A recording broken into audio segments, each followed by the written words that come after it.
હરે.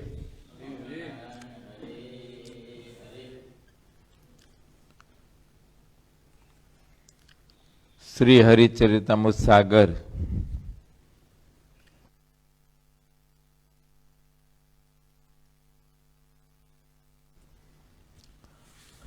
પૂર 10 તરંગ 38.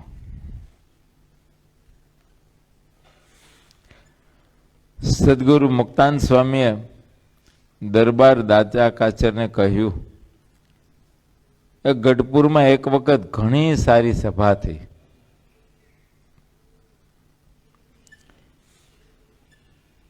જે કોઈ ભક્ત આ વાતને કાનથી સાંભળે તો તેને પ્રભુ શ્રીહરિના સ્વરૂપમાં હેત થાય.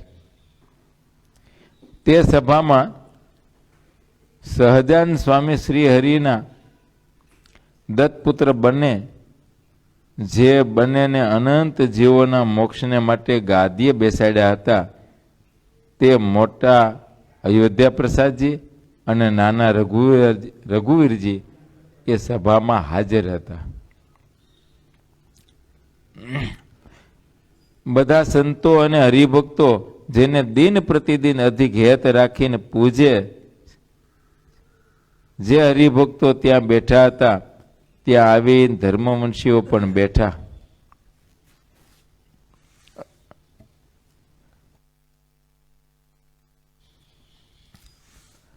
બાયો ભાઈઓની સભા અલગ અલગ ભરાણી હતી. સંતો, વર્ણીઓ અને સંન્યાસીઓ, શ્રીહરિના જે બધા પાર્ષદો કહેવાતા હતા, ખાચર, વાળા અને ખુમાણ, એ બધા મોટા મોટા કાઠી દરબારો પણ સભામાં બેઠા હતા. એ પૂંજાભાઈ, કાયાભાઈ, વરહાભાઈ, ભોજાભાઈ વગેરે ધોલેરા બંદરના બધા રાજપૂત રાજાઓ ઘણા જ ઉમંગથી બેઠા હતા. પીપળીના અનુપમ દરબાર દાદાભાઈ અને ગાંફના દરબાર અજુભાઈ, જેઓ એ તેમના ભાઈઓમાં મોટેરા હતા, તે સભામાં બેઠા હતા. કમિયાળાના દેહાભાઈ, શીશા વરાણ, હઠીભાઈ, તેમના પિતા દાદા વણાર, આ સૌ સભામાં બેઠા હતા. ભાલના દરબારોની અટક છે. વણાર અને વણાર એમની અટક આવે છે, રાજપૂત દરબારો આવે.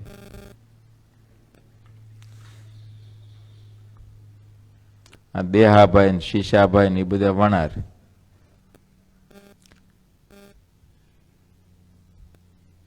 હઠીભાઈ એમના પિતા દાદાભાઈ. દેવ જાતિના ગઢવી જેટલા હરિભક્તો હતા તે સભામાં હતા. એ ચુડાસમા દરબારો પણ ત્યાં આવીને બેઠા હતા. તેમાં જે સારા હરિભક્ત ગણાતા હતા તેઓ સભામાં હતા. આ બધા ઉચ્ચ કોટીના હરિભક્તો હતા, જેની સ્થિતિ મુક્ત સમાન હતી. સભામાં એટલા બધા હરિભક્તો બેઠા હતા, તેનો લખતા પાર આવતો નથી. કરોડો કવિજન લખે તો પણ થાકી જાય એમ છે. એ ઝાલા દરબારોમાં જે ઘણા હરિભક્ત થયા હતા તે સભામાં તે બધા જ હાજર હતા. વાઘેલા તથા જાડેજા દરબારોનો તો કોઈ પાર જ ન હતો. એ બધા ઘણા ભવ્ય અને ઉદાર દેખાવના હતા. ઝાલા, જાડેજા, વાઘેલા એ બધા કાઠિયાવાડ ને કચ્છ એ બાજુના.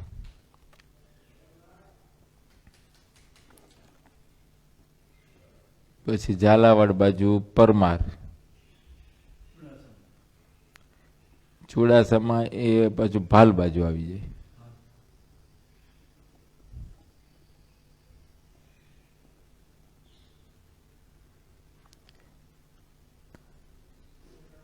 બધા ઘણા ભવ્ય અને ઉદાર દેખાવના હતા. એ ગગાભાઈ તથા દાદાભાઈ નામે દરબાર હરિભક્ત પણ એ સભામાં બેઠા હતા.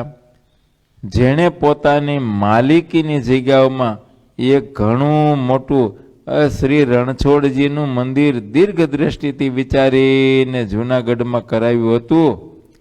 એ જેટલા પરમાર દરબારો સત્સંગી થયા હતા તે પણ સભામાં બેઠા હતા, જેમણે મૂળીમાં મંદિર કરાવ્યું. પરમારો કેમ કે એ વિસ્તારમાં બધે પરમાર.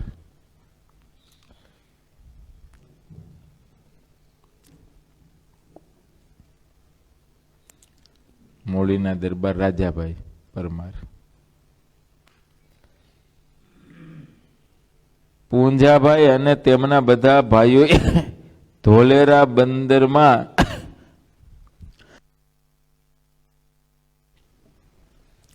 પૂંજાભાઈ અને તેમના બધા ભાઈઓએ ધોલેરા બંદરમાં શ્રી મદન મોહનજી મહારાજનું મંદિર કરાવ્યું હતું. ભુજનગરમાં ભુજના રાજાએ શ્રી નરનારાયણ દેવનું મોટું મંદિર કરાવ્યું હતું. કેતા મંદિર બનાવવા માટે એને સંમતિ આપી હતી રાજા મહારાવે. આ ગઢપુરમાં દરબાર દાદા ખાચરે પોતાના દરબાર ગઢમાં શ્રી ગોપીનાથજી મહારાજનું મંદિર કરાવ્યું. ચરોતરના મધ્યમાં એ વડતાલ ગામમાં ઘનશ્યામ શ્રીહરિએ મોટા મોટા ઉત્સવ સમયા કર્યા. ફૂલદોલ, રામનવમી, ભીમ એકાદશી, જન્માષ્ટમી, અન્નકોટ, દેવ દિવાળી આદિ ઉત્તમ સ્થિતિઓએ વારંવાર સમયા કર્યા. વડતાલના બધા જ પાટીદારો હરિભક્ત હતા. જોબન પગી, સુંદર પગી એ બંને ભાઈઓ અને તેમનું બધું કુટુંબ પરિવાર સૌ સારા હરિભક્ત હતા.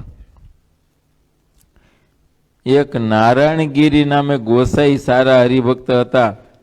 તે બધાએ એક વિચારના થઈ અને શ્રીહરિની વિનંતી કરી.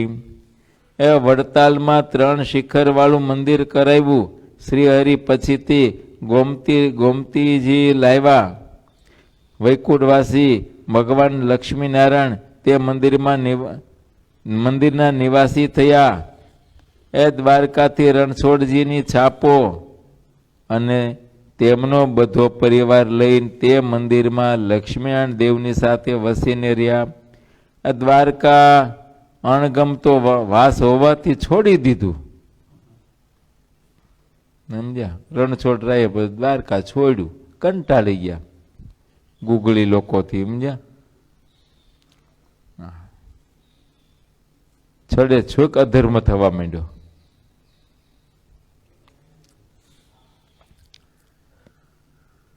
તે દ્વારકાના મંદિરમાં રહેતા પૂજારીઓએ નિષ્કામ વ્રત છોડી દીધું હતું. તેઓ પારાવાર ધનલોભી થઈ ગયા. લોકોને બહુ ડરાવા લાગ્યા. તેવા સમયમાં શ્રીહરિના કુટુંબીજનો દર્શન કરવા ગયા, જેનો પ્રભાવશાળી પ્રતાપ જોઈ અને પ્રતાપ ત્યાં એમનો છવાઈ ગયો.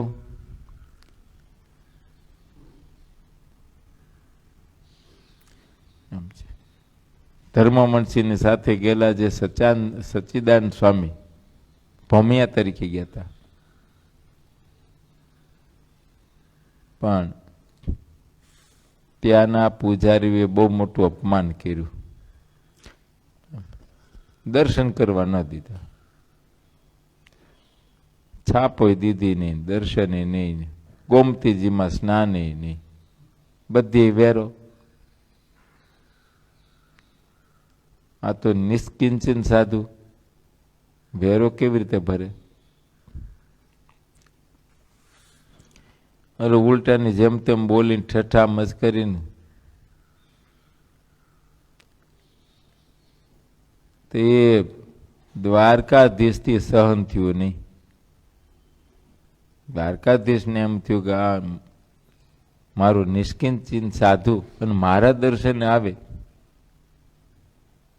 અને એને રોકટોક.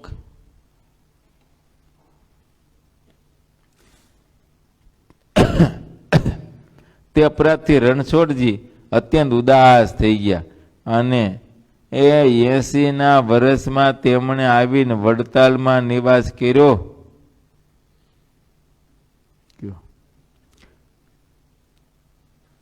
આમ તો 1886માં આવ્યા છે.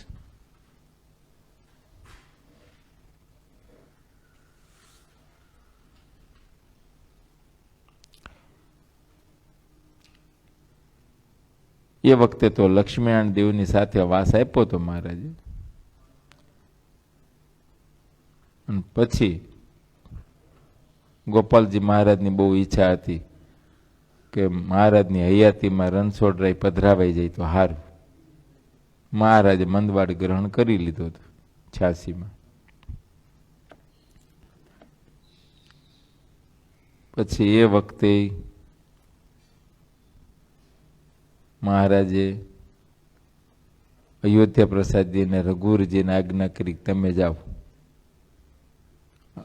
ગોપાલજી મહારાજને કીધું તમે સાથે જાઓ મોટેરા તરીકે અને રણછોડરાયજીની પ્રતિષ્ઠા કરી આવો. મહારાજના શરીરે કસર હતી એટલે મહારાજ ગયા નથી.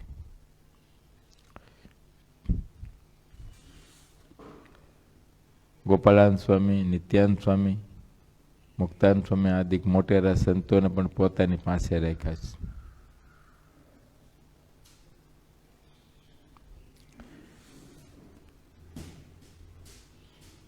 ધર્મવંશી વિપ્રોનું દ્રઢ નિષ્કામપણું દેખું, તેમની સેવા દેખી તેમના હૃદયમાં શાંતિ થઈ. ભગવાન સ્વધામ પધાર્યા પછી ઘણો સમય ગયો. તે પછી ધીમે ધીમે એ મંદિરનું કાંઈક ઠામ ઠેકાણું રહ્યું નહીં. નિવાસસ્થાન તો બેટ દ્વારકા રહ્યું. દ્વારકાધીશ સ્વધામ પધાર્યા પછી દ્વારકાનું કાંઈ ઠામ ઠેકાણું રહ્યું નહીં. કેમ કે દરિયા દ્વારકાને જબોળી દીધી કે ત્યાં ડૂબાડી દીધી.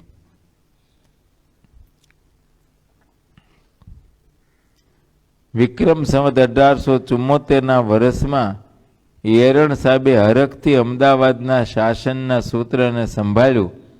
તેને શ્રીહરિ ઉપર ઘણો જ પૂજ્યભાવ હતો. તત્કાળ પત્ર લખી અને શ્રીહરિને અમદાવાદ બોલાવ્યા અને ઘણા જ વિનમ્ર ભાવથી સન્માન કર્યું. જ્યાં તેમનું રાજદ્વારી શાસન કેન્દ્ર હતું ત્યાં ઘણી જ ભાવનાથી શ્રીહરિની પધરામણી કરી. આદર ભાવથી સામે આવ્યા, માથાની ટોપી ઉતારી અને પગે લાગ્યા.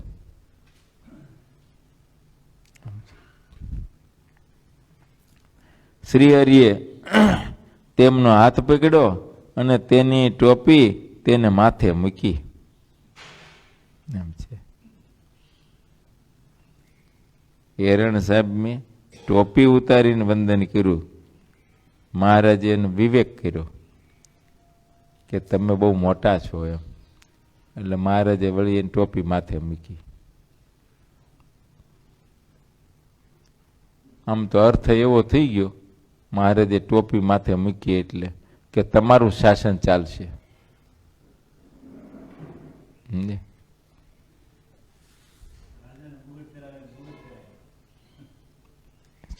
એક પ્રકારની સત્તા આપી, સામર્થ્ય આપી.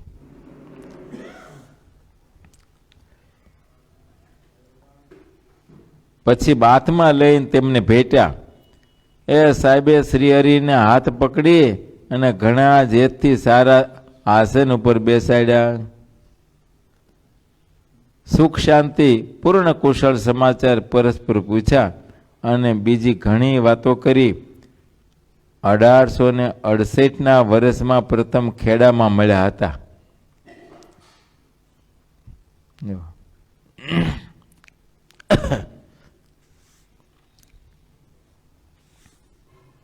એરણ સાહેબનો સૌ પ્રથમ મેળાપ ત્યાં થયો તો ખેડામાં.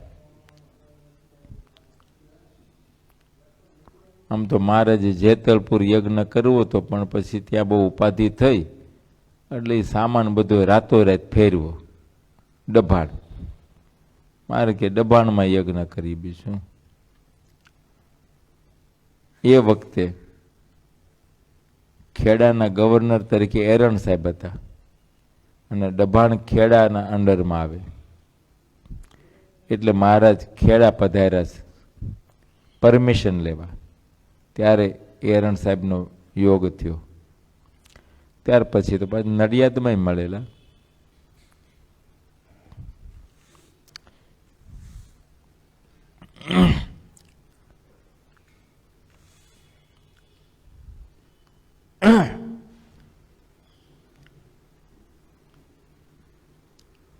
એટલે 1867 વર્ષમાં પ્રથમ ખેડામાં મળ્યા હતા. જે રીતે ત્યાં મળ્યા હતા તે બધી વાત કહી, જૂની યાદ બધી આપણે મળ્યા હતા. એરણ સાહેબ બોલતા હતા અને શ્રીહરિ તેને સાંભળતા હતા. એરણ સાહેબ યાદી આપે છે કે ખેડામાં તમે મળ્યા હતા મને, પછી તમારો યોગ ન થયો મને. તેણે શ્રીહરિને કહ્યું, હવે આપ અહીં અમદાવાદમાં રહ્યો, હવે કાયમ નિવાસ કરીને અહીં રહ્યો અમદાવાદમાં. અહીં કોઈ વાંધો નથી, સરકાર અમારી છે, સત્તા અમારી, તમને કોઈ પીડી શકે નહીં. એ મનમાં કોઈ પ્રકારનો ભય લાવશો નહીં, અહીં કોઈ ઉદ્વેગ નહીં થાય. બસ તમારે જે જરૂર પડશે એ બધું સરકાર તરફથી અમને તમને સાથ સહકાર આપશું. જગતમાં જે ન્યાય નીતિનું પાલન કરાવે છે તે અમને બહુ ગમે છે. જે અનીતિ કરે છે તેને અમે ખતમ કરીએ છીએ. કોઈ ધનવાનની કે રાજાની અમે પરવા રાખતા નથી. અમને એનો કોઈનો ભય નથી. ગમે એવો મોટો રાજા હોય, ગમે એવો ધનવાન હોય, પણ અનીતિમાં ચાલતું હોય તો એને કેદ કરી દઈએ.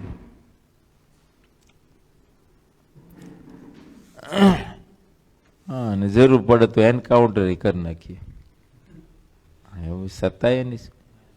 અને જરૂર હોય, રૈયતને રંજાડતો હોય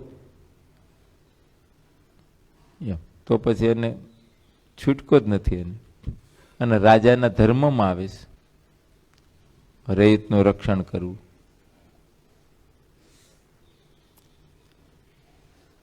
આપની નજરમાં જે સ્થાન ઠીક લાગે તે જગ્યા અમે આપીએ. કયો એરણ સાહેબ કહે છે, તમે અમદાવાદમાં કાયમ નિવાસ કરીને રહ્યો. અમદાવાદમાં જ્યાં તમને જગ્યા સારી લાગે, જ્યાં તમને ગમે ત્યાં કયો, એ જગ્યા તમને અમે અર્પણ કરીએ. પણ અમદાવાદમાં તમારો નિવાસ રહે. કેમ કે તમે બધાને એ નીતિમત્તામાં રાખો છો. તમે નીતિમાં રહ્યો છો કે ધર્મમાં રહ્યો છો અને ધર્મ પળાવો છો.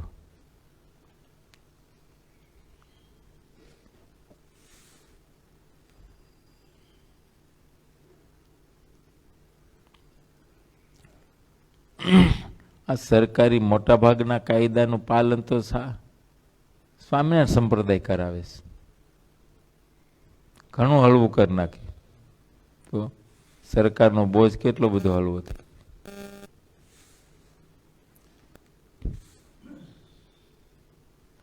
સંતો કથા વાર્તાઓ કરી પેલી બાબત નિર્વ્યસની સમાજ આખો આવડો મોટો ઉભો કરે. સરકારનો બોજ ઓછો ને, વળી નિયમવાળા, ધર્મવાળા, સદાચારી, બીજી આપત્તિ વિપત્તિ ના આવે, કઈ કફાઈ તો ઊભી ન થાય. અચ્છા, સદાચારમય જીવન હોય, ધર્મવાન હોય એટલે રોગાદિક બીમારીઓ પણ ઓછી. પછી કોઈને કર્મ વશ થોડું ઘણું આવે, બાકી ખોતરીને તો ઊભા ન થાય. એટલે કોઈ અણબનાવ ન બને, કેસ કબાલાની બાબત ના આવે તો એને ભાઈ પોલીસ સ્ટેશનની બાબત નહીં, કોર્ટ કચેરીની બાબત નહીં. શારીરિક જીવન સારું હોય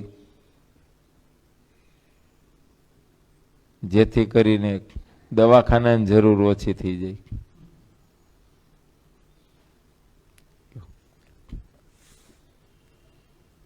હમણાં શિક્ષણનો બોજો ઘણો ઓછો કરી નાખ્યો.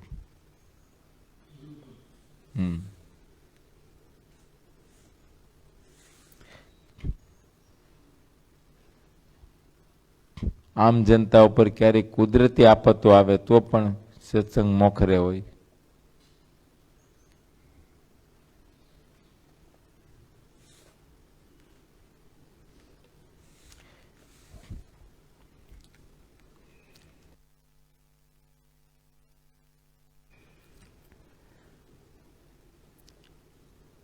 હિરણ સાહેબ મહારાજને કહે છે કે તમને જે સ્થાન ઠીક લાગે, જે તમને ગમે, જે જગ્યા તમને ગમે તે અમે તમને આપીએ અને ત્યાં તમે મુકામ બાંધો. એમ અહીં તમારી જગ્યા બાંધો, મંદિર, આશ્રમ જે કંઈ તમારે બંધાતું હોય તે બાંધીને કાયમ માટે અહીં રહ્યો અથવા તમારા સંતોને રાખો.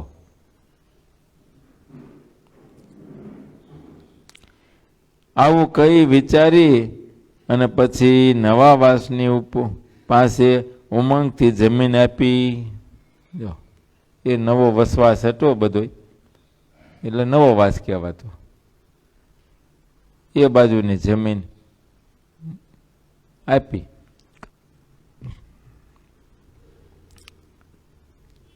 જે હાલમાં અત્યારે આપણું અમદાવાદમાં જે કાલુપુર મંદિર છે એ જગ્યા, એ નવો વાસ હતો બધી.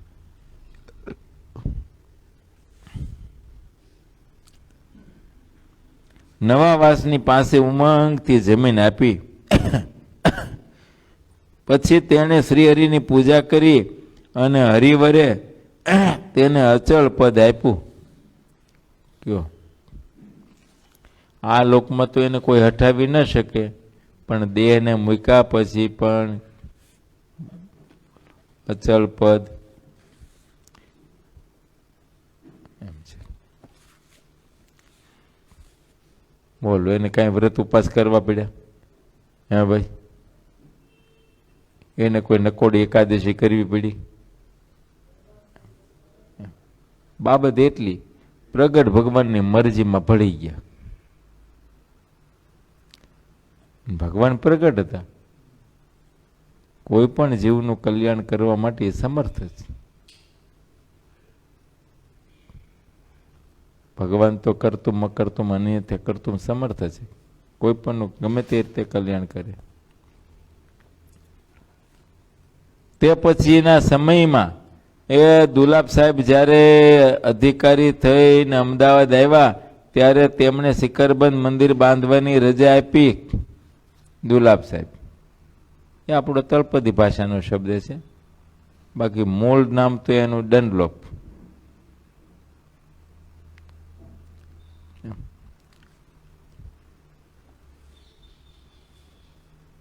પણ એની ભાષા આપણે ફાવે નહીં બોલવી એના નામ, અને આપણે એને ન ફાવે એટલે એને ફેરફાર કર્યા. વડોદરા બોલવી એની જીભ જ નહોતી વળતી, પછી બરોડા કર્યું.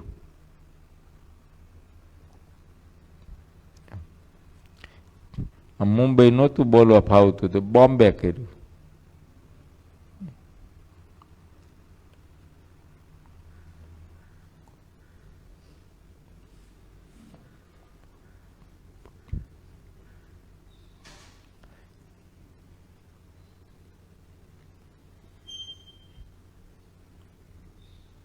પછી ગવર્નરની બદલી થઈ, દુલાબ સાહેબ આવ્યા.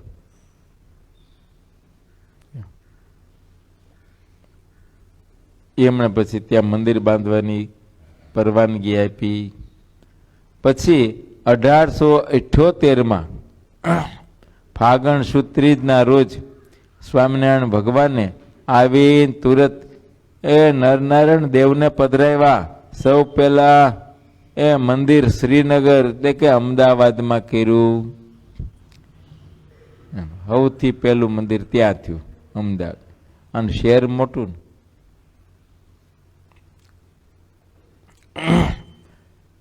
ભુજનગરનું મંદિર પછી ભક્તોએ કર્યું અને વડતાલમાં તો પછી ઘણું મોટું અનુપમ મંદિર કરાવ્યું. પૂંજાભાઈએ ધોલેરામાં હરખથી મંદિર કરાવ્યું અને જૂનાગઢનું મનોહર અમૂલ્ય મંદિર પછી કર્યું. તે પછી રંગભીના ઘનશ્યામ નવલ રંગીલા શ્રી હરિએ સ્વયં ગઢપુરમાં મંદિર કરાવ્યું. ગઢપુરનું મંદિર તો આ મંદિરોમાં અનુપમ મસ્તક જેવું સારભૂત અને 2 માળનું વિમાન આકારે કરાવ્યું. શ્રી હરિને મનમાં ગમે તેવી કારીગરી કારીગરોએ કરી આ ગરડાનું મંદિર અને બીજા બધા જે મંદિર કરાવ્યા તે શ્રી હરિએ પોતાની ઈચ્છાથી કરાવ્યા. એમાં 6 મંદિરો મહારાજની પોતાની ઈચ્છાથી થયા છે. તે મંદિર તૈયાર થઈ ગયા પછી પોતે ત્યાં આવ્યા અને બધી મૂર્તિઓ પધરાવી.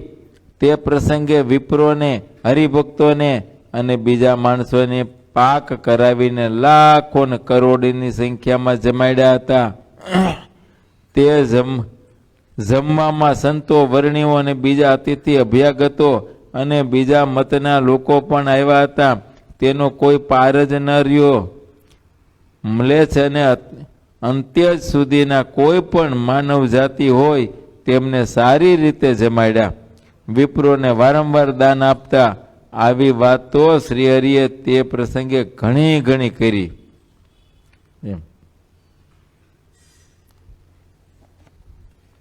કેમ કે તે મહારાજ અમદાવાદની 84 કરી છે.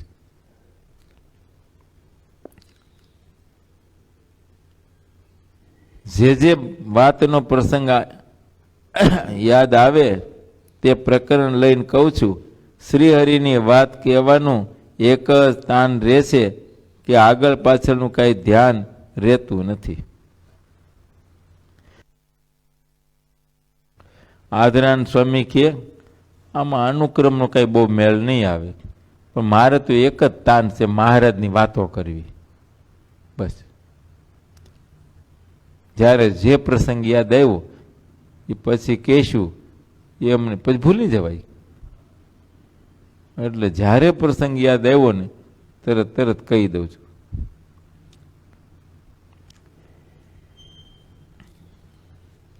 આગળ પાછળ બહુ પ્રમાણ રે ન રે, કોક વાત ક્યારેક પહેલી કહેવાઈ ગઈ હોય. એ આગળ કે પાછળ શ્રી હરિની વાત કેવી તે એક સિદ્ધાંત નક્કી કરી રાખ્યો છે. સ્વામી કે એક જ મારે તો સિદ્ધાંત છે. કોઈ પણ પ્રકારે કરીને મહારાજની વાતો કેવી છે, મહારાજના જે ઐશ્વર્યો છે, એના જે પ્રસંગો, બસ જે તે પ્રકારે કરીને હરિભક્તોને કેમ શ્રવણ થાય કે જેને યોગ્ય કરીને ભગવાનની સ્મૃતિ થયા કરે, ભગવાનની મૂર્તિમાં હેત થાય. સ્વામી જે પ્રસંગો કહે છે એ કેવળ ને કેવળ મહારાજની મૂર્તિમાં હેત કરાવવા માટે કહે છે. આમ છે, એને હેત છે એટલે થાય છે. તમારે સંસારીને જો જે વ્યક્તિમાં કે જે પદાર્થમાં બહુ હેત હોય ને એની વારે વારે વાત કરો, એની વારે વારે વાત કરો અને વખાણ કરીને વાત કરો. એમ તો આદરાન સ્વામીને મહારાજની વિશે બહુ હેત છે, તો એક જ તાન છે, વાતો જ કરવી છે. કરવી નહીં, એના અંતરથી આવ્યા કરે, એને વિચારવું ન પડે, સહજ રીતે ઉઠા જ કરીને કયો. અમારે ટીનાભાઈને ધંધાની બાબતમાં કંઈ વિચારવું ન પડે, વિચાર આવ્યા જ કરે. આ કરવું છે, તે કરવું છે, આટલું થઈ ગયું છે, ફલાણું કરવું છે, આના પછી આમ કરવું છે. સહજ આવ્યા, કેમ કે એમાં હેત છે. જેમાં હેત હોય છે જે. સ્વામી કહે મારે તો એ સિદ્ધાંત છે, આગળ કે પાછળ ભગવાન શ્રી હરિની વાત કેવી. એ જે કોઈ સમયે અમૃતનું પાન કરાવો, જો ભૂખો મનુષ્ય હશે તો તેને મીઠું લાગશે. સાચું ને?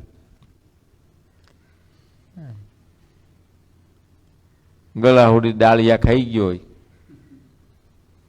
અને પછી એને ફોકડી આપો તો શું કામની? એ ખાય એકાદ બટકું ધીણું, પછી તાણ કરો અમને કે હવે નહીં હાલે, વધારે તાણ કરું સિંહનાથ કરે બરાબર, પણ મોઢામાં એ કે પેટમાં હમાય એમ નથી, શું કરું? પણ કે એમ થતું હોય છે એક જ બટકું, તો પછી ન રહેવાય ને તો એમ કે પણ ડાળિયા ઘર ગાયેલું શું કરવું? એમ ડાળિયા ખવાઈ ગયા વધારે.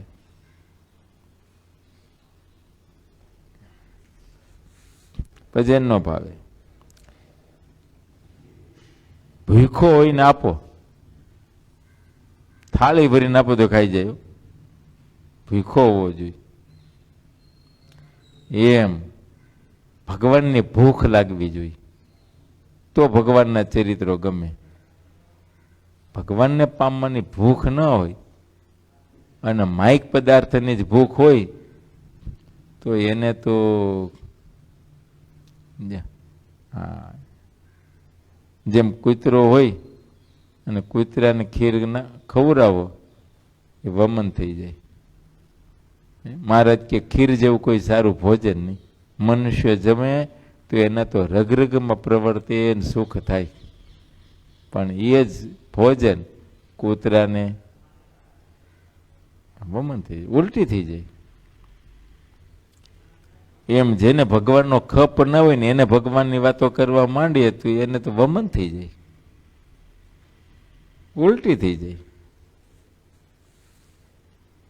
આમ છે.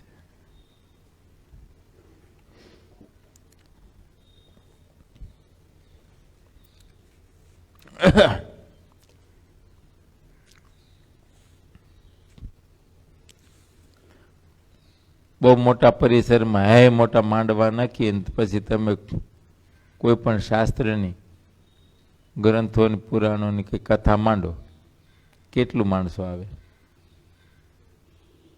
કયો? એ નહીં, સ્ટેજ ઉપર 4-5 કલાકાર બોલાવો થોડા ફેમસ. અહીં ભલે ફેમસ વક્તા હોય તોય હું, પણ ઓલા પણ કલાકાર બોલાવો. એમાંય 2-4 બૈરાઓ કલાકાર હોય. બોલો, તમારું ગમે એવડું મોટું ગ્રાઉન્ડ હોય તો ટૂંકવું પડે. બોલો, ઊભા ન અમાય.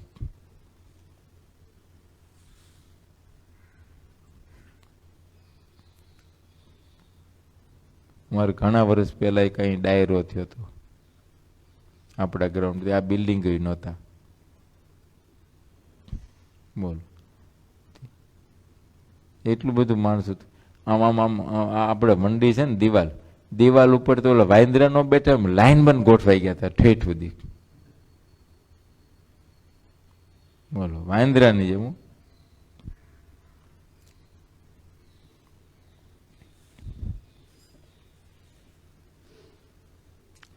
એ નિમંત્રણ ન આપવું પડે. નિમંત્રણ તો ઠીક, એની કોઈ વ્યવસ્થા ના કરવી પડે. બોલો, એને બેહવાની, પાણી પેશાબની કોઈ વ્યવસ્થા ન કરવી પડે. હા, એ તરસ લાગી હોય તો ગમે ત્યાંથી બોલો, 20 રૂપિયાની બાટલી લઈને પાણી પી લે. અને આપણે તો માંડવા નાખ્યા હોય, નિમંત્રણ દીધા હોય, વ્યવસ્થા રાખી હોય તોય ત્યાં એમ કે આમ થોડું ઠંડુ પાણી હોય તો સારું એમ. તો બીજો પાછો એમ કે બહુ ઠંડુ છે, મને શરદી થઈ જાય. લો, ઓલામાં 2 આવ્યા. બોલો,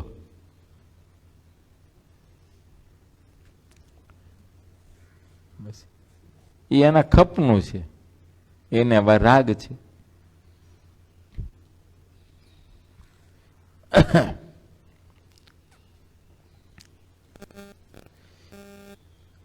એ ભૂખ ન હોય અને અમૃત જેવું સરસ પાન કરાવીએ તો પણ તેને સારું નહીં લાગે. એમ છે. ભૂખ લાગે તો કામ થાય.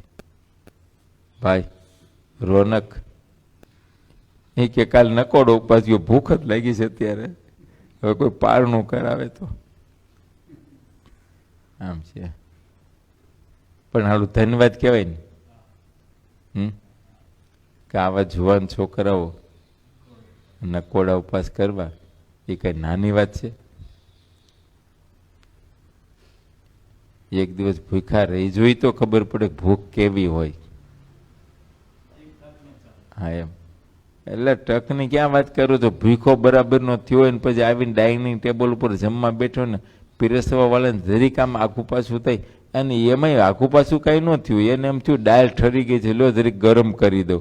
તે દાળ બિચારા ગરમ કરવા મૂકી હોય. બોલો, એ દાળ ગરમ કરવા મૂકીને દાળ ગરમ થાય એટલી વાર લાગી ને તો આ ગરમ થઈ જાય. બોલો, થઈ જાય ને? વિચાર કરો. માટે એટલો ખપ છે તો થાય ને, ખપ વિના થતું છે? ભગવાન પ્રત્યે ભગવાનને રાજી કરવાનો ખપ છે તો ભગવાનની પ્રસન્નતા માટે પણ ઉપાસો થાય છે. મહારાજે પણ એને બળ પ્રેરે. હા, મહારાજ બળ પ્રેરે, કઠણ ન પડવા દે. સમજ્યા?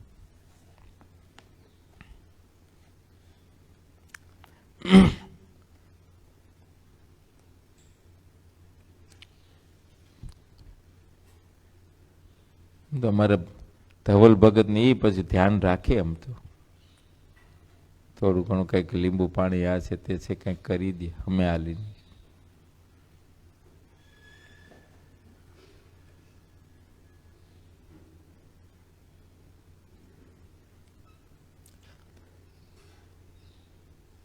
ભૂખ ના હોય અને અમૃત જેવું સરસ પાન કરાવીએ તો પણ તેને સારું નહીં લાગે. એ જેને શ્રી હરિની વાત સાંભળવાની ભૂખ ના હોય તેને આ ગ્રંથ ગમશે નહીં. આદરાન સ્વામી કે મેં આમાંથી ઈ જ ભર્યું છે. ભગવાન શ્રી હરિના ચરિત્રોથી સભર છે.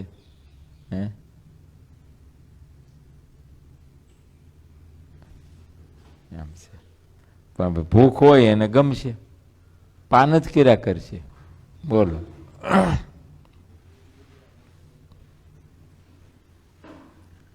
અમારે હા હરિચામણ સાગરની 4થી વખત કથા થાય છે. હળંગ ચાલે છે.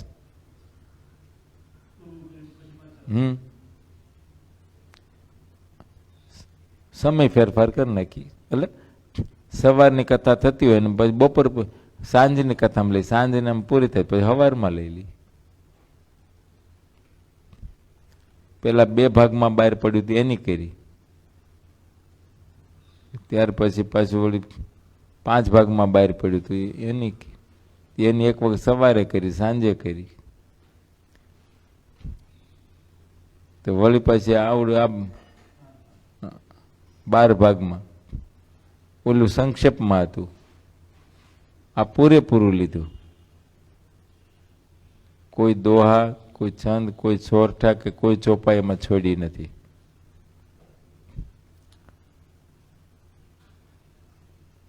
તો પેલા ભાગનું જે જ્ઞાન સ્વામીને વિમોચન કર્યું તો ઓલા ગ્રંથ મારે પૂરો થવા આવ્યો હતો. પેલા ભાગનું વિમોચન કર્યું તો ઉત્સવમાં ગયા હતા, એમ મને ભેટ આપ્યું. તો વળી પાછું શરૂ કર્યું. ત્યાર પછી પાછા બીજા ભાગ બધે છપાડા તૈયાર થયા, વળી સંતો બધાને ભેટ આપ્યા. તે ચાલુ રાખ્યું. કયો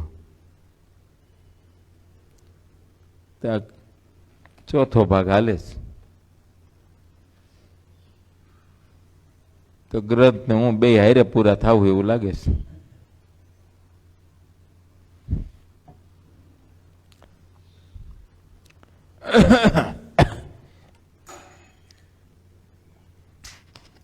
એમ છે.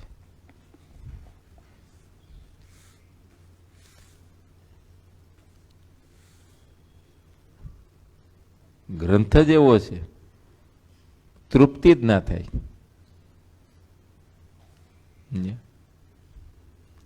અને જ્યારે વાંચીએ ત્યારે નવું જ લાગે.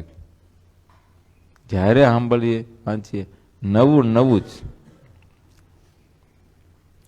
શ્રી હરિની વાતના ભૂખ્યા હોય એ જેને ધર્મ ભક્તિ વૈરાગ્ય અને જ્ઞાનની સમજણ પ્રાપ્ત કરવાની મનમાં ઈચ્છા હોય તેને માટે આ ગ્રંથ પરમ જીવનરૂપ છે. આમ છે.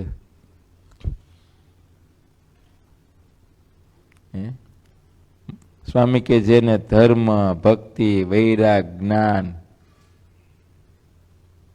આ બધી સમજણ જેને પ્રાપ્ત કરવી હોય, ધર્મ દ્રઢ કરવો હોય, ભક્તિની દ્રઢતા કરવી હોય, આ બધા ગુણો સંપાદન કરવા હોય, દ્રઢ કરવા હોય, એને માટે આ ગ્રંથ તો કલ્પવૃક્ષ સમાન છે. જીવનરૂપ છે આ ગ્રંથ અને શ્રેષ્ઠ દૈવત રૂપ છે. એ આના સમાન બીજો કોઈ ગ્રંથ નથી. આ તો સર્વશ્રેષ્ઠ અને અનુપમ ગ્રંથ છે. હવે જે બાકી છે તે બધો વિચાર કહું છું. જે વખતે હૃદયમાં જેવી સ્ફૂર્ણા થાય છે તેવી રીતે હું કહું છું. સ્વામી કે મારા હૃદયમાં જેમ સ્ફૂરી આવે છે બસ એમ કહું છું. હા, ગુણાતીતાન સ્વામી કે હું કાંઈ વિચારતો નથી. એ અંતરમાંથી આફૂરું ફૂરી આવે છે. આફૂરું આફૂરું સ્ફૂરી આવે છે. આફૂરું આમ જ બોલો. 40 વર્ષ સુધી વાતો કરી, થાક જ ન લાગ્યો. હે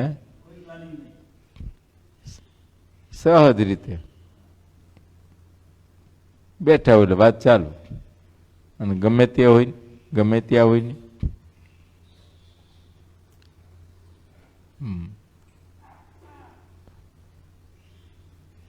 હવેલીના પાયા ગળાતા હોય તો એ વાતો ચાલી, પાયા પૂરાતા હોય તો એ ચાલુ. હવેલી બંધાતી હોય તો સ્વામી બેહી ગયા હોય બધી વાતો ચાલુ જ કરે. બસ સેવા કરનારા સેવા કરતા હોય, વાતો સાંભળ્યા કરે.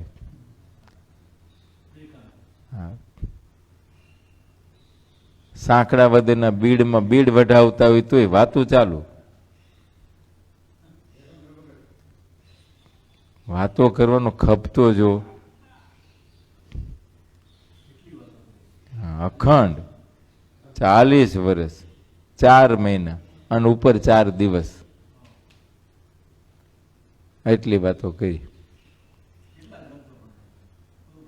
હે એટલે ભાઈ એ તો વાત જ ક્યાં કરવી.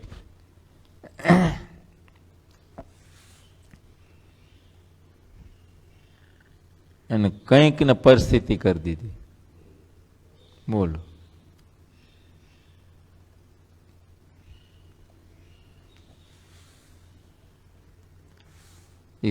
કેવી સ્થિતિ વાળા એ હરિભક્તો અહીં છે. બોલો ગુણાતીતાન સ્વામી કે અમે દેશ ફરવા જઈએ છીએ તે કેટલાયને દર્શન દેવા જાય છે ને કેટલાકના કરવા જાય છે.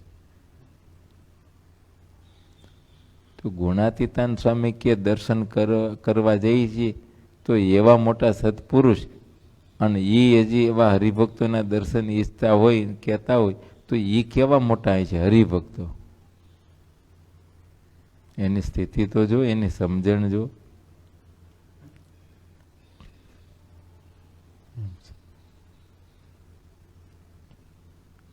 અગત્યાના પર્વતભાઈ, વંથલીના કલ્યાણભાઈ, ઉપલેટાના લાલાભાઈ, નૈનપુરના દેવજીભાઈ, બગસરાના વેલા હથવારા, આ સ્વામીએ નામ લખ્યા છે. દર્શન કરવા જેવા એમ. એ તો તે દી હતા એમ આજે હોય, સમજ્યા? આજે હોય એવી દ્રષ્ટિ કેળવાય તો. બાકી તો મનુષ્ય દેહ હોય તે દેહનો ભાવ તો હોય જ. ઊંડા ઉતરી તો ખબર પડે. ઉપરથી જોવો તો એ આપણા જેવો જ આકાર હોય અને સ્વાભાવિક ક્રિયા આપણા જેવી જ હોય.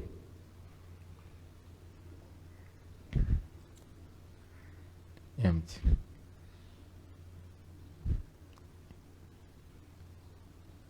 રમેશભાઈ પરીખ છે ને એમ છે. એટલે તો આપણે કોઈ કોઈ જોગમાં આવ્યા હોય, બાકી તો આ શ્રીજી મહારાજનો આ સત્સંગ છે. આ સત્સંગમાં તો જ્યાં સુધી સૂર્ય ચંદ્ર તપશે ને ત્યાં સુધી મુક્તો આવ્યા જ કરશે, આવ્યા જ કરશે. મહારાજ મોકલા જ કરશે. કેમ કે મહારાજનો થાપેલો આ સત્સંગ છે, આ સંપ્રદાય છે. એટલે આને કાયમ માટે મહારાજે જીવંત રાખવો છે તો મોકલા કરશે. આવે ધામના મુક્તો અવારનવાર મહારાજ મોકલા કરે.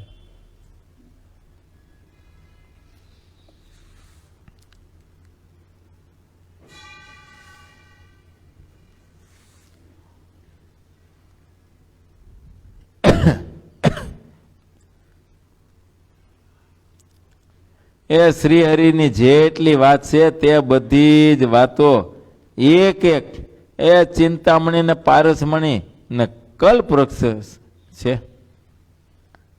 બસ એવી વાતો છે.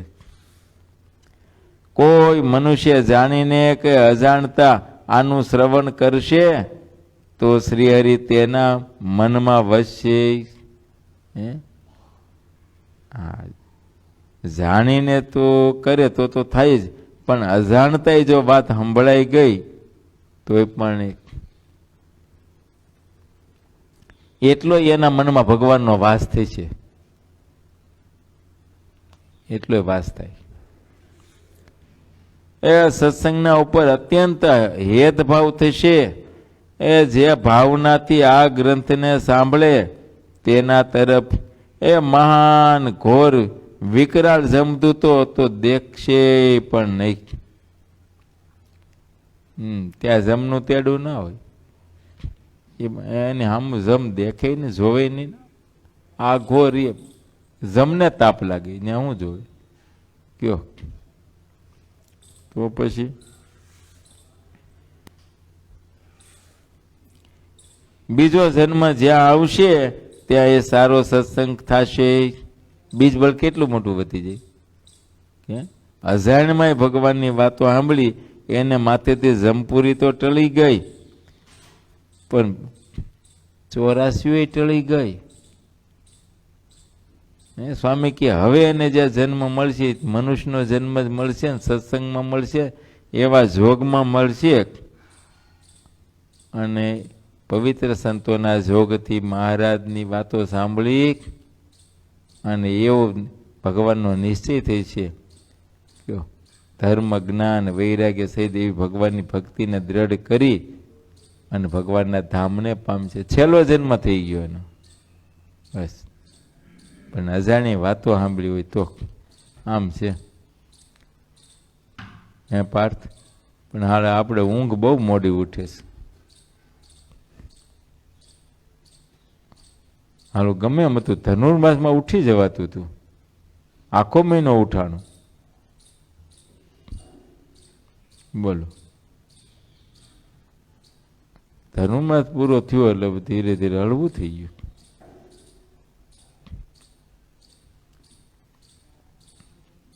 મેં હમણાં 2-4 દી પહેલા હરિભગતને કીધું. આમ તો કીધું ને મને એમ થતું હતું કહું. મેં કીધું તે 2 વર્ષ પહેલા એક વખત ચાતુર્માસનું નિયમ લીધું. આખો ચાતુર્માસ સવારે આરતીમાં આવી જવું. મેં કીધું 4 મહિના સુધી મંદિરે આવવાનું, આરતીમાં હાજર. બોલ, હવે ચાતુર્માસ પૂરો થયો પછી બંધ થઈ ગયું. મેં કીધું 4 મહિના આવવાનું તો રોજ અવાય, આવી શકાય. મૂળ તો ઊંઘના આળસ જ ને, તો 4 મહિના ઊંઘના આળસ હરામ થઈ ગયા તો કાયમ ન થાય. કરવા હોય તો થાય, પણ ગમે તે હું અમારા જુવાનિયા માત્ર ને આમ બોલો આમ. નવા જનરેશનમાં તમે જુઓ તો ઊંઘના આળસ એટલી બધી આમ છે ને સવારે ઉઠાતું જ નથી ને, ગમે એમ કરે.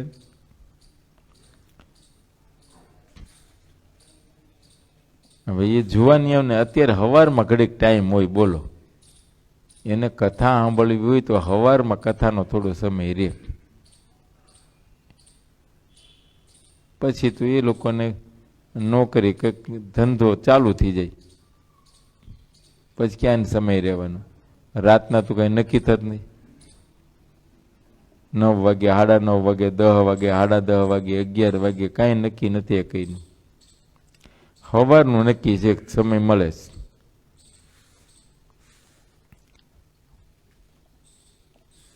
આમ છે, પણ ઉઠાતું નથી.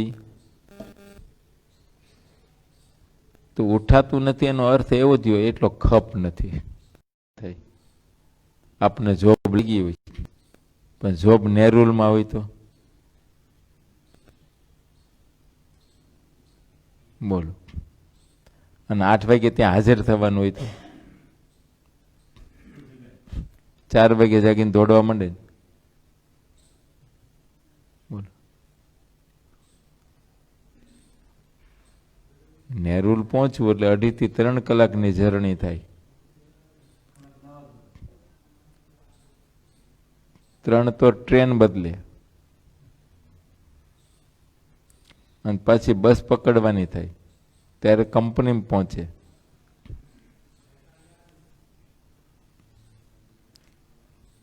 અને એમાં જો એને સમજે, પેલા તો અંગૂઠો મારવા દોડે. પેશાબ લાગ્યો હોય ને તો પેલા અંગૂઠો મારી દઉં, કેમ કે જોવે ઘડિયાળમાં 5 જ મિનિટ બાકી છે. જો મોડું થઈ છે ને, અડધો પગાર કપાઈ જશે, અડધો દિવસ કપાઈ જાય. એટલે અંગૂઠો તો પેલો મારવા દોડે. બોલો, કેવો ખપશે? કેમ? કારણ કે એન્ટ્રી પેલા કરવી પડે, છૂટકો જ નહીં. એના સમયથી 10 મિનિટ મોડો થયો ત્યાં સુધી ચાલે. 10 મિનિટથી વધારે, 10 મિનિટ ઉપર ગયો એટલે અડધો દિવસ કપાઈ જાય.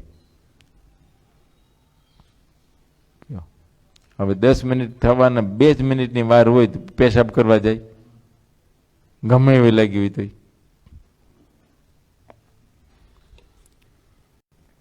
કેવો ખપ છે જો!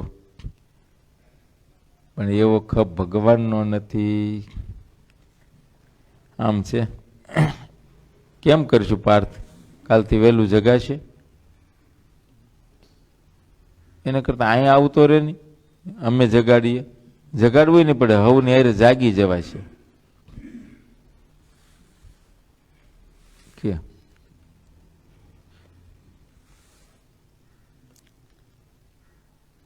ગરમ પાણી નાવાની ટેવ છે, ગરમ પાણી દઈશું,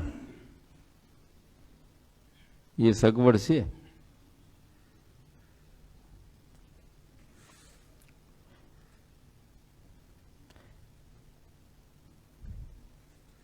ઓગણચાલીસમાં તરંગમાં પ્રારંભ કરું છું.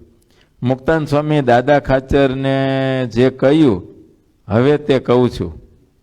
આદરાન સ્વામી કે ગુરુ મુક્તાન સ્વામી દાદા ખાચરને જે કીધું ને એ કહું કે શ્રી હરિ એ માનકુવા ગામમાં 10 દિવસ રહ્યા અને ત્યાં સુધી પ્રાગજી દવેની પાસે પહેલેથી શ્રીમદ ભાગવત પુરાણ વંચાવ્યું. માનકુવામાં મહારાજે પ્રાગજી પુરાણી પાસે કથા કરાવી. પ્રાગજી પુરાણી એટલે મહારાજના પુરાણી. બસ, મહારાજ એની પાસે કથા કરાવે. કોઈ પુરાણની કરાવવાની હોય કે ભાગવતની કરાવવાની, કોઈ પણ કે પુરાણમાંથી અંતર્ગત કઈ કથાઓ કરવાની હોય એની પાસે વંચાવતા. અવિનાશી શ્રી હરિએ સ્વયં સાંભળ્યું. ભાગવતમાં જેટલા અવતાર અને તેમના ચરિત્રોની જે વાત આવે છે તેનો સાર બધા પુરાણ પ્રમાણે કહ્યો. વ્યાસ મુનિએ શ્રી કૃષ્ણ ભગવાનના ચરિત્રોને મુખ્ય રાખી અને બીજા અવતારોના ચરિત્ર સાધારણપણે કહ્યા છે. એમ આ સાર બધા પુરાણો 18 પુરાણોનું સાર અંતે એ દેખાય કે બીજા અવતાર જે ચરિત્રો છે એના કરતા શ્રી કૃષ્ણ ભગવાનના અવતાર ચરિત્રો વિશેષ છે, કંઈક વિશેષ એમાં દેવી જ દેખાય છે. બસ એમ વિશેષ કહીએ એટલે એમાં વિશેષ દેવ જ છે.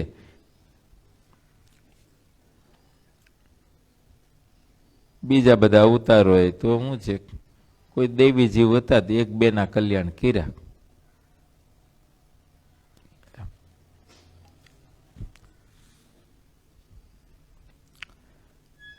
એકથી 4 કંસ સુધીની કથા માનકુવામાં વંચાણી. હરિભક્તો દિવસે પોતાનું ઘરનું ખેતીનું કામ કરતા, વિશ્રાંતિ કરતા નહીં. રાતે બધા હરિભક્તો ઘણા જ ઉત્સાહથી શ્રીહરિની પાસે આવીને બેસતા અને શ્રીહરિ તેમનું જેવું અંગ હોય તેવી વાતો કરતા. સત્સંગના જેટલા ધર્મ નિયમ છે તેને શ્રીહરિ રોજ ચેતવતા રહેતા. એમ કે ગામડામાં તો તે ખેતી પ્રધાન દેશ, ખેડૂ વરણ, એટલે હવે એ તો કઈ કામ બંધ રાખીને તો કથા સાંભળવા આવી ન શકે કયો. એટલે રાતે બધા આવે અને મહારાજ રાતે વાતો કરે. અને જે આ સત્સંગના નિયમો છે, ધર્મ છે, એના પર ભારપૂર્વક વાતો કહેતા અને ચેતાવતા, સંભળાવતા, સાવધાન કરતા કે રખે એમાં કઈ ફેર ન પડે. સમજ્યા?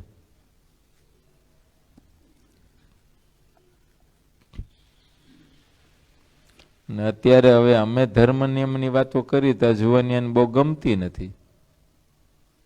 કેમ કે ધર્મ નિયમની વાતો કરીએ એટલે એમાં નિષેધ આવે. કેમ કે ધર્મમાં બે બાબત હોય, વિધિ અને નિષેધ. અને નિષેધ આવે એટલે ગમે નહીં. કયો એ આ બધાને એમ થઈ કે સ્વામી નેગેટિવ વાતો બહુ કરે છે. નેગેટિવ વાતો બહુ કરે. પોઝિટિવ કરો, પ્રતિપાદન કરો.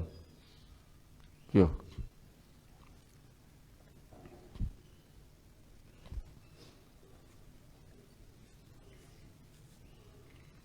અમારે ઘનશ્યામ દેવન સ્વામી છે ને એને બહુ કઠણ પડતું સમજ્યા.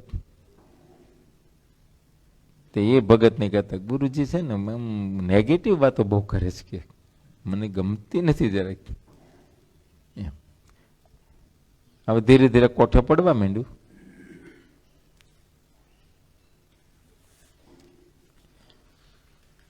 હમણાં વડતાલ ભેગા થયા ને તે મારું યોગેશ્વર સ્વામી તે કે આ સ્વામીને જરીક આમ નિષેધાત્મક વાતો કરી તે નેગેટિવ લાગે છે. મેં કીધું લાગે છે ને.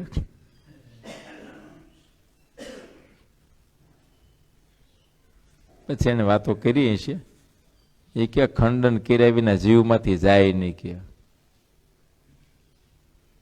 કે એનું વારે વારે ખંડન કરીએ, વારે વારે ખંડન કરીએ ને એમ ત્યારે આ ટળે એવું જ ને કે ટળે જ નહીં.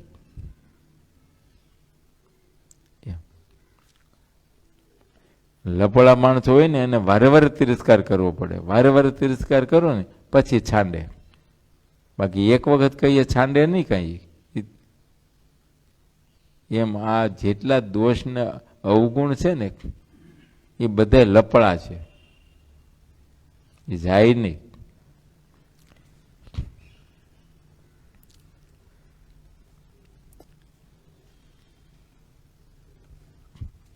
એટલે કઠણ તો એટલે પડે છે કે સામે પછી બીજે પ્રતિપાદન થતું હોય ને એટલે એ ગમતું હોય એટલે કે અહીંયા આવી સરસ વાતો થઈને આ કામ કરે છે. બાકી બધી એક જ ધારી વાતો હોય તો કઈ કઠણ જ ન પડે. એક જગ્યાએ એનું પ્રતિપાદન થતું હોય, નિષેધ વાત જ ના આવે, અને બીજી જગ્યાએ નિષેધની વાત આવે એટલે એ નિષેધ કઠણ પડે.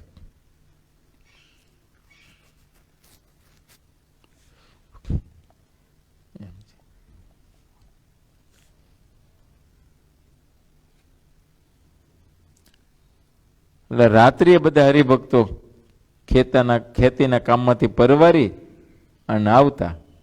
એટલે મહારાજ પછી એમને વાતો કરતા, ધર્મ નિયમની અલગ અલગ વાતો કરતા,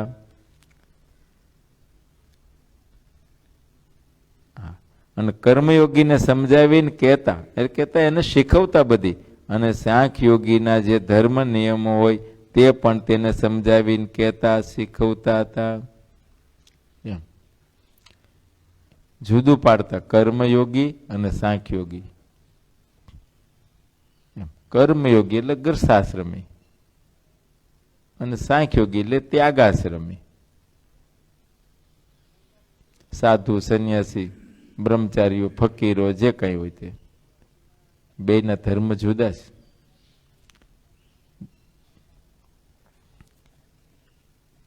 અને પરસ્પર એકબીજાને જાણી પણ રાખવા જોઈએ, ઓળખી રાખવું જોઈએ. પોતપોતાના ધર્મમાં સાવધાન વર્તવું, પણ જાણી તો રાખવું જોઈએ. તમે ગ્રસ્ત છો તો તમારા ધર્મ તો તમારે જાણવા જોઈએ અને પાળવા જોઈએ. જાણવા અને પાળવા. એ સિવાય સાધુ સંન્યાસીના જે ધર્મ છે એને પણ જાણી રાખવા પડે. સાધુના ધર્મને તમે જાણતા હોય તો તમને સાધુની ઓળખાણ થાય. ને સાધુની ઓળખાણ કેવી રીતે થાય? હા,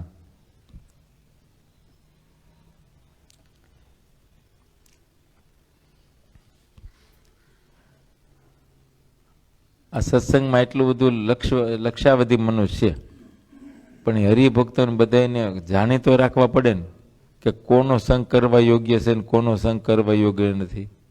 હરિભક્ત તો બધા કહેવાય, પણ જાણવું પડે કે ભાઈ આનો સંગ કરવાથી આપણે સત્સંગમાં દ્રઢ થઈશું, નિયમની દ્રઢતા થાય છે, ઉપાસનાની દ્રઢતા થઈ છે, ભગવાનની વિશે ભક્તિભાવ વધશે. કયો હવે ડોલિયાનો સંગ થાય તો હા ઉતરતા ઉતરી જાય. સમજી રાખવું પડે.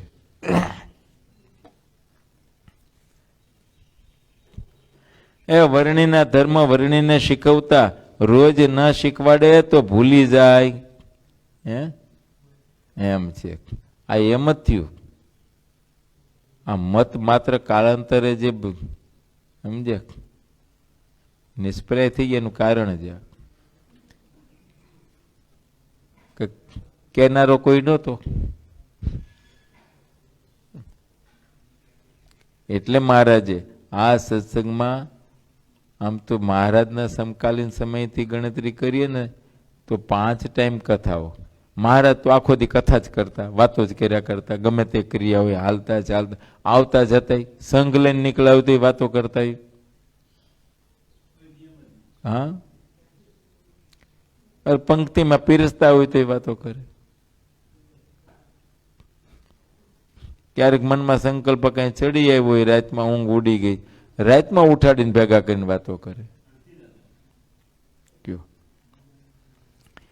પણ પછીથી સંતોએ આ સત્સંગમાં પ્રથાઓ બાંધી.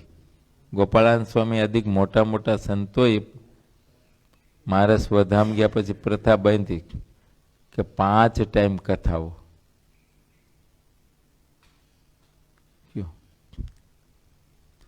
કદાચ 5 ટાઈમ ન થઈ તો 2 ટાઈમ તો અવશ્ય જ, સવાર સાંજ.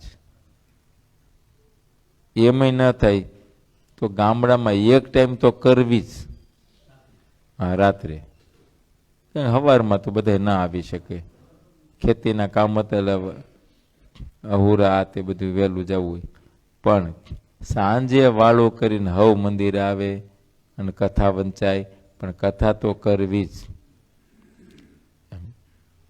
તો સત્સંગ જાગતો રહે. કથા જ ન હોય,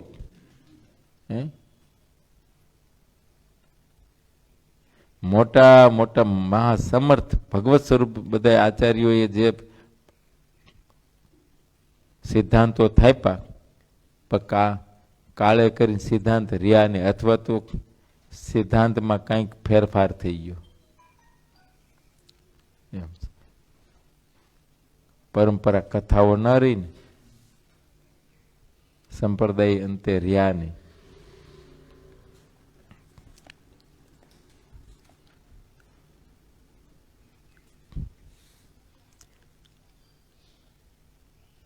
એ પોતાનું પેટ ભરવાનો જે ઉદ્યમ ધંધો હોય તેમાં બધા જ લોકો તત્પર થઈને લાગ્યા રહેશ. કેવા લાગ્યા રે એમાં કેવું પડે? બધા બોરીવલી જાવ ને કેવું પડે? હા, એ આપડા ના પાડે તો રોકાય જ નહીં. કદાચ ઘરવાળા ના પાડે ને રોકાઈ જાય તો રોકાઈ જાય, બાકી આપડા ના પાડે એ કઈ ન રોકાય.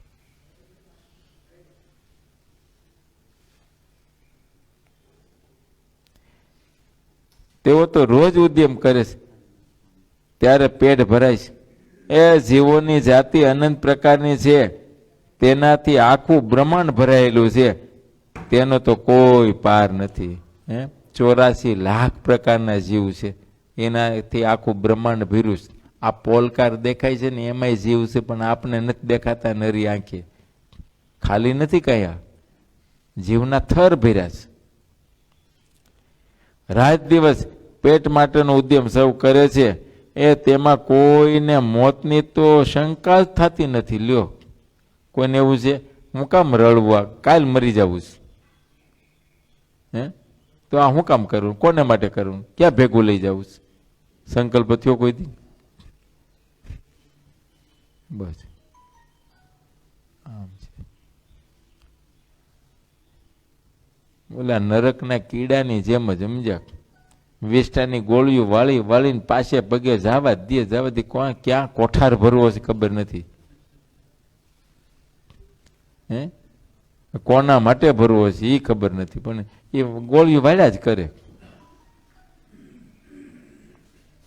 અને ઉપાડી ઉપડે નહીં ને તો મારું એના ઉપર બેઠો બેઠો એ પાછે પગે જવા દે, માથે બેઠો રહે ગોળી. બોલો, પણ એ ક્યાંક લઈ જવું છે, ભેગું જ કરવું. જીવ પ્રાણી માત્ર, આ એક જ નહીં. કૂતરું હોય ને, કૂતરાને તમે રોટલાને બટકું નાખો એટલે એ ખાઈ જાય, બીજું ખાઈ જાય, પણ ધરાઈ જાય ને પછી નાખો ને તો લઈને વયું જાય, પછી જઈને હંગરીએ પાછું મારે ખાવા કામ લાગશે. બોલો, પછી તો એ નહીં ભૂલાઈ ગયું હોય. એમ કાગડા, એમ ગામડાઓમાં આ કાગડાને બટકા નાખતા ને તે ખાઈ ને પછી વધારે બટકું હોય ને ક્યાંક નળિયા હેઠે હંગરે. હા, પછી એને ખબર ન પડે મેં ક્યાં નળિયા હેઠે નાખ્યું, પછી બધા નળિયા ઉચકાવે. એટલે તો આપણે નળિયા ચાલવા પડતા દર વરે, પણ ભેગું જ કરે. એમ પશુ પક્ષી મનુષ્ય સૌનો સ્વભાવ. બોલો, એમાં તો એને મોટની શંકા જ નથી. સમજ્યા કે હવે આપણે ક્યાં જાજુ રહેવું છે હવે, અને આ દેહ તો ક્ષણભંગુર છે, ગમે ત્યારે મરી, પણ એ કાંઈ નહીં. બોલો, એ રાત દિવસ પેટ માટેનો જ વિચાર હોય છે, તેને માટે અપાર એ હાય હોય કરતા રહીએ. આદરાન સ્વામી લખે, બોલો, રાત દિવસ પેટ માટેનો જ વિચાર. બોલો, જો આ છોકરાને પૂછ્યું એટલે ભાઈ હું કામ ભણો છો? કલ્યાણ માટે ભણો છો? બસ પેટ માટે જ. અને હાલો ગમે એમ હોય, પેટ મોટું જ થતું જાય, મોટું જ થતું જાય, ભરાતું જ નથી. ગમે એવડે મોટા પેકેજમાં નોકરી કરે પણ તોય પેટ ભરાય નહીં. ગમે એવડે મોટા ધંધા બિઝનેસ બોલે કરે ને એ પગાર ટૂંકો પડે અથવા તો એ ધંધો નાનો પડે. બોલો, ગમે એમ કરે પણ તો નાનું જ દેખાય, નાનું જ દેખાય. હજી મોટું કરવું, હજી મોટું કરવું છે.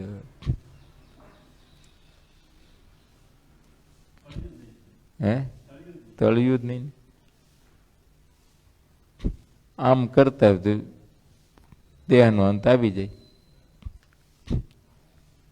હવે તો ટેન્શન વાળા જીવન થી ગયા વહેલું આવી જાય. હાર્ટ એટેક ગયા.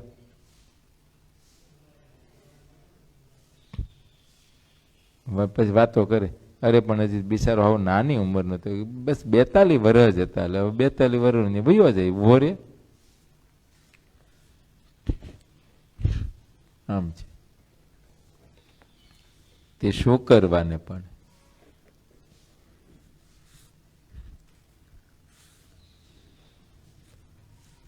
અમારે અથાણા વાળા સ્વામી કહેતા, સમજ્યા, તે થોડું જીવન ઝાઝી પંચાયત.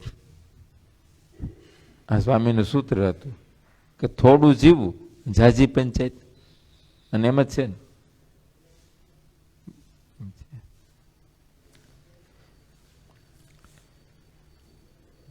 એટલે મહારાજ બધી વાતો કરતા, સમજ્યા. મહારાજ કે રાત દિવસ પેટ માટેનો ઉદ્યમ હવ કરે છે, એમાં કોઈને મોતની શંકા નથી. રાત દિવસ પેટ માટેનો જ વિચાર હોય છે. બોલો, ઠેઠ સુધી પાછો ઠેઠ ઠૂંઠામાં જવાની તૈયારી હોય ને તોય, ખાટલામાં પડ્યા હોય ને તોય, તો એ વિચાર હોય. હવે એને એમ ન થાય કે હવે હું ઘડીનો મહેમાન છું, હવે તો ભગવાન સંભાળું.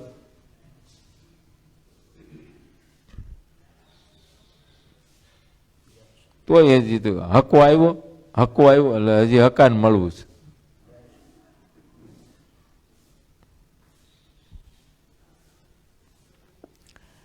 આ શરીર, આ મનુષ્ય શરીર એ ભગવાનને આપ્યું છે. અન્ન વસ્ત્ર પણ તેવો જ આપે છે. શરીર જેને આપ્યું છે આપે છે, અને આપે છે ને. કોઈ રહી ગયો? બધાને મળી રહે છે. એમ વસ્ત્ર વિનાનું કોઈ રહી ગયો? પછી ન પહેરે તો કોઈ શું કરે? જાણી જોઈને ન પહેરે, બાકી મળી તો રહે છે. એમ અને હવને મળી રહે છે. સમજ્યા? હા, કંઈક ભગવાને શરીર આપ્યું છે તો આપે જ ને. એમાં આપણે તો હરિભક્ત, એનો આશરો કર્યો, આપણે તો ઉપાધિ જ ગઈ. હે, આપણું કદાચ પૂર્વનું પ્રારબ્ધ એવું દુબળું હોય છે ને, તો એ ભગવાને લઈ લીધું છે. એટલે આપણે તો એ શંકા નહીં, આપણે અન્ન વસ્ત્ર તો મળી જ રહેવાના. અન્ન વસ્ત્રને આશ્રય કરીને દુઃખી નહીં થાય, એ મળશે જ. પછી પોતાનું હોય કે ભાડાનું હોય, આશરાની વાત છે. આશરાની વાત છે. હવનો આશરો છે જ, અને સારી રીતે હવ રહે છે. એટલે પોતાનું ને એના કરતા ભાડાવાળા સુખ્યા છે. હે ઉપાધિ જ નહીં, પોતાનું થયું ને ત્યાં ઉપાધિ હોય. આને કે ઉપાધિ જ નહીં, કોઈ ટેન્શન જ નહીં. હા, ગમે એટલા ગાબડા પડે ને.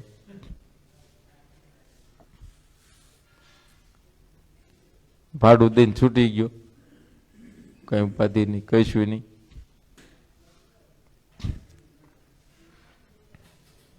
કાયદા ફેરફાર થાય, ટેક્સ વધે, ગમે તે, તો એને કઈ ઉપાધિ? બહુ થાય ઓલો 5 રૂપિયા ભાડું વધારે છે, ઠીક છે દઈ દેવું, એટલે પૈતું.